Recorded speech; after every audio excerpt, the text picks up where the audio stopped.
Good morning friends. तो स्वागत है आप लोग का स्मार्ट क्लासेस में।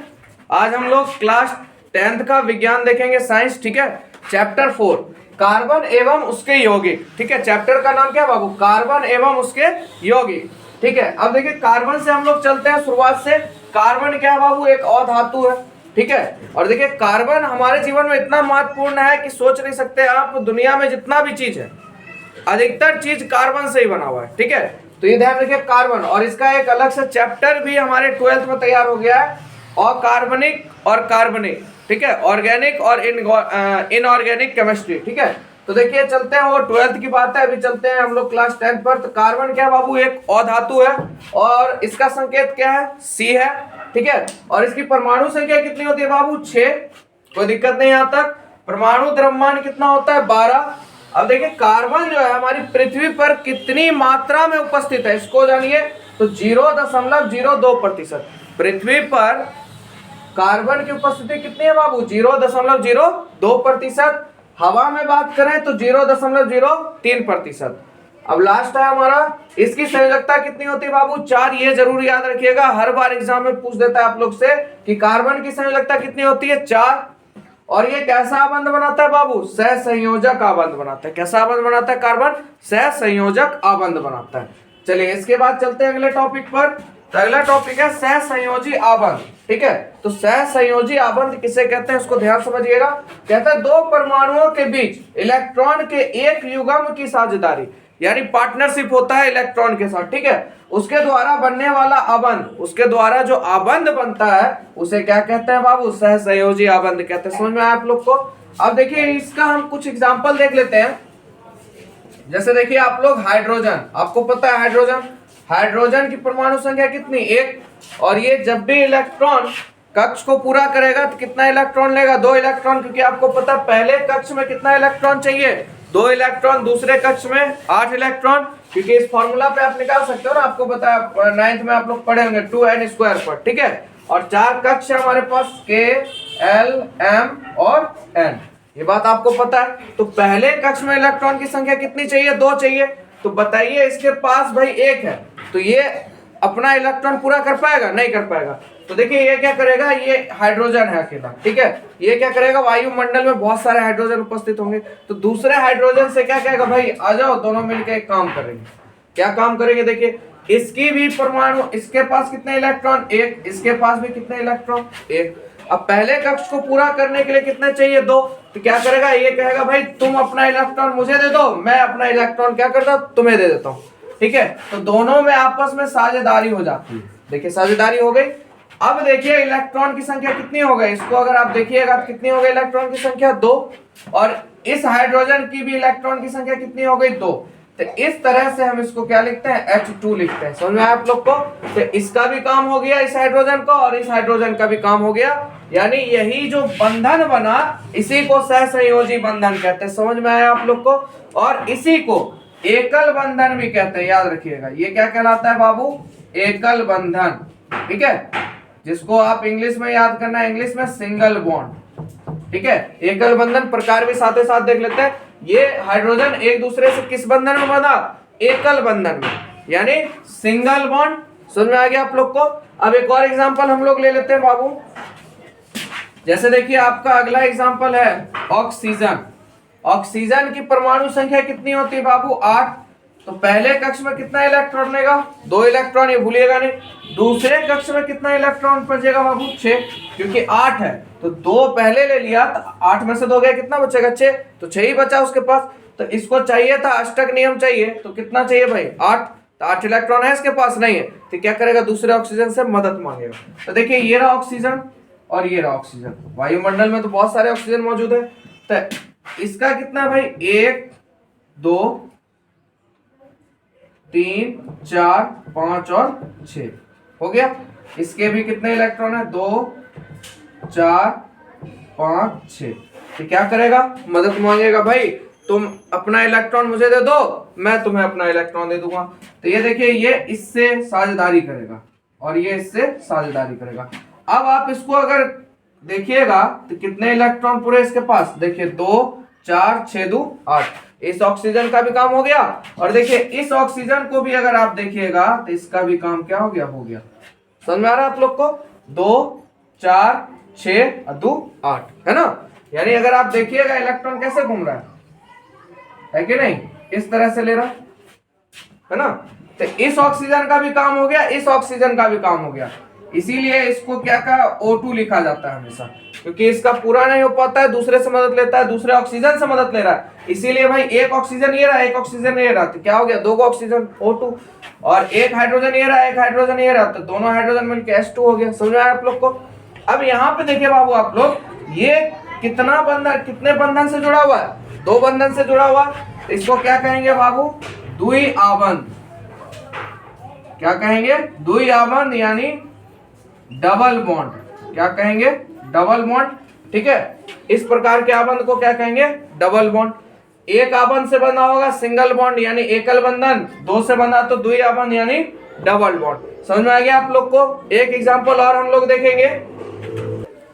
अगला एग्जांपल बाबू हम लोग देखते हैं नाइट्रोजन। ठीक है, इसकी परमाणु संख्या कितनी होती है, 7। तो पहले कक्ष में 2 लेगा तो दूसरे कक्ष में कितना लेगा, 5। तो बताइए इसका इलेक्ट्रॉन पूरा होगा, नहीं होगा। तो ये भी क्या करेगा, दूसरे से मदद मांगेगा, भाई एक और नाइट्रोजन आ जाओ। आ गया भाई नाइट्रोजन। इसके पास है कितने, 1 2, ठीक है, 2 1 2 3 1 2 3 1 2।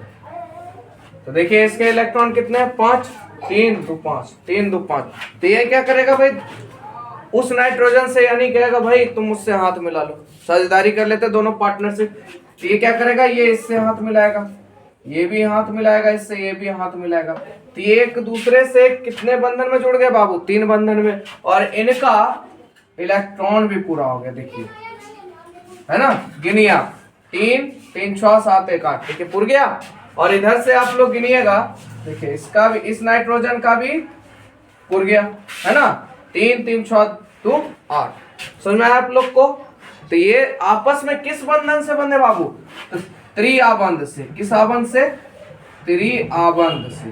ठीक है, यानी इंग्लिश में ज्यादा बढ़िया रहेगा याद करने के लिए, ट्रिपल बॉन्ड सबसे बढ़िया इंग्लिश में मजा आएगा आप लोग को। और जुड़े कितने बंधन से, त्रिआबंध से, और इंग्लिश में क्या कहेंगे, ट्रिपल बॉन्ड।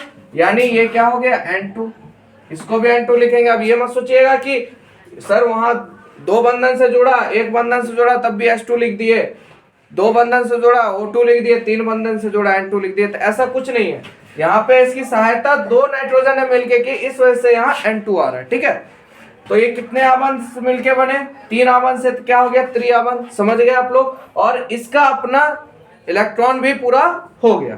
ठीक है, एक और हम लोग देख लेते हैं, मीथेन, मेथेन। ठीक है, CH4 किसका फॉर्मूला होता है बाबू, आप लोग बोलिए, मैथेन का। किसका होता है, मैथेन का। ठीक है, इसका अगर डायग्राम देखिएगा तो देखिए कार्बन कितना है, 1 है ना, और हाइड्रोजन कितना है, 4। तो 1 2 3 4, इसकी संयोजकता 1, इसकी भी 1, इसकी भी 1, सॉरी संयोजकता इलेक्ट्रॉन है ना, ये भी ये भी। तो देखिए इसका भी क्या हो रहा है, अपना पूरा किस बंधन से जुड़ा है, इसको देखिए थोड़ा सा, सिंगल बॉन्ड से। ये भी किससे जुड़ा है, सिंगल बॉन्ड से। ये भी किससे जुड़ा है, सिंगल बॉन्ड से। ये भी किससे जुड़ा, सिंगल बॉन्ड से, है ना। और कार्बन जो है उसकी आपको पता परमाणु संख्या कितनी, 6 होती है ना।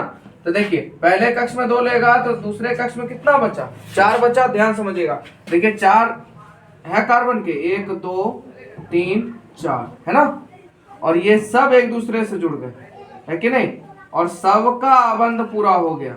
हुआ कि नहीं हुआ, देखिए सबका आबंध पूरा हो गया, है ना।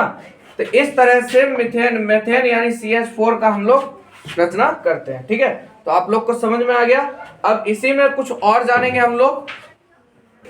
चलिए बालक, तो आप लोगों ने उधर देख लिया। उसके बाद देखिए अब कुछ पॉइंट्स हैं इन यौगिकों के, जो यौगिक इससे निर्माण होते हैं, उन यौगिकों के क्वथनांक एवं गलनांक क्या होते हैं, कम होते हैं। ठीक है, उन यौगिकों के क्वथनांक और गलनांक क्या होते हैं, कम होते हैं, क्योंकि परमाणुओं के बीच इलेक्ट्रॉनों की साझेदारी होती है। दोनों परमाणुओं के बीच क्या होती है, इलेक्ट्रॉन की साझेदारी होती है। जैसे अभी आपने बनाया था मेथेन, ठीक है, और आवेशित कण बनते हैं। उसमें कण कैसे बनते हैं? आवेशित बनते हैं। तो ऐसे सहसंयोजी यौगिक विद्युत के क्या होते हैं? कुचालक होते हैं, विद्युत उसमें प्रवाहित नहीं हो सकता।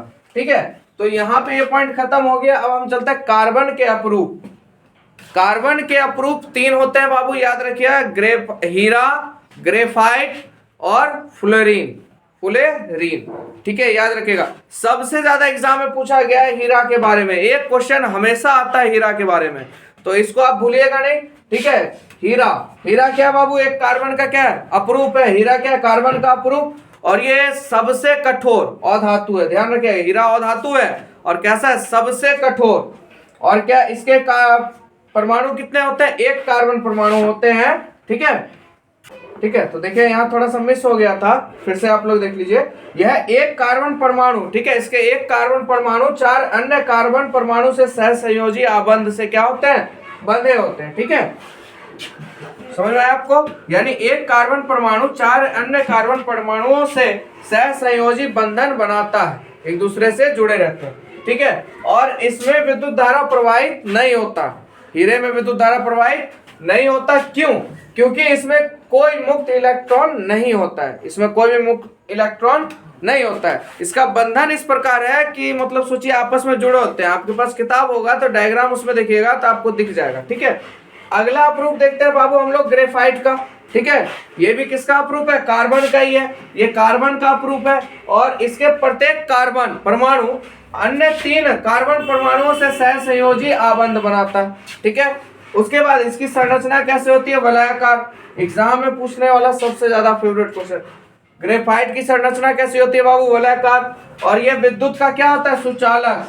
देखिए, है ना, जैसे आम के पेड़ में एगो कॉलपाइट आम होता है, ठीक उसी तरह कार्बन के अपरूप में एगो कॉलपाइट है। ठीक है, और धातु में एगो कॉलपाइट है।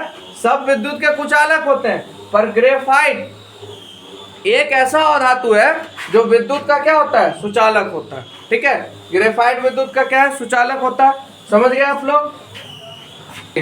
अगला बाबू अपरूप है फ्लोरीन। ठीक है, ये कार्बन का अपरूप है और देखिए 60 कार्बन परमाणु से जुड़े होते हैं। किससे जुड़े होते हैं? ये 60 कार्बन परमाणु से जुड़े होते हैं। ठीक है, ये याद रखिएगा, ये बहुत बार एग्जाम में पूछता है। फ्लोरीन कितने कार्बन परमाणु से जुड़े होते हैं बाबू? तो 60। इसकी संरचना कैसी होती है? फुटबॉल जैसी। और इसके अणु की संख्या कितनी है? 60, है ना। आगे बढ़ते हैं। इसकी खोज भाई किसने किया था? इसका डिजाइन किसने बनाया था? तो यह अमेरिकी आर्किटेक्ट बकिमिस्टर, ठीक है, आर्किटेक्ट बकिमिस्टर फुलर के द्वारा डिजाइन किया गया था। ठीक है, किस चीज को? फ्लोरीन को। तो ये कार्बन के अपरूप थे। तीनों आपके लिए इंपॉर्टेंट है, आपको पूरा समझ में आ गया। ठीक है, सबसे पहला अपरूप हीरा क्या है? कार्बन का ये अपरूप है और सबसे कठोर अधातु है। ग्रेफाइट कार्बन का अपरूप है, विद्युत का क्या है? सुचालक है। अब फ्लोरीन कार्बन का अपरूप है और कितने अणु से जुड़ा है? 60 अणु से, यानी 60 कार्बन परमाणु से जुड़ा होता है। ठीक है, तो आप लोग को समझ में आ गया। ठीक है, तो अगर वीडियो आप लोग को अच्छा लगे तो वीडियो को लाइक करें, चैनल को सब्सक्राइब करें, बेल आइकन जरूर दबाएं। ठीक है, मिलेंगे आपसे नेक्स्ट पार्ट में।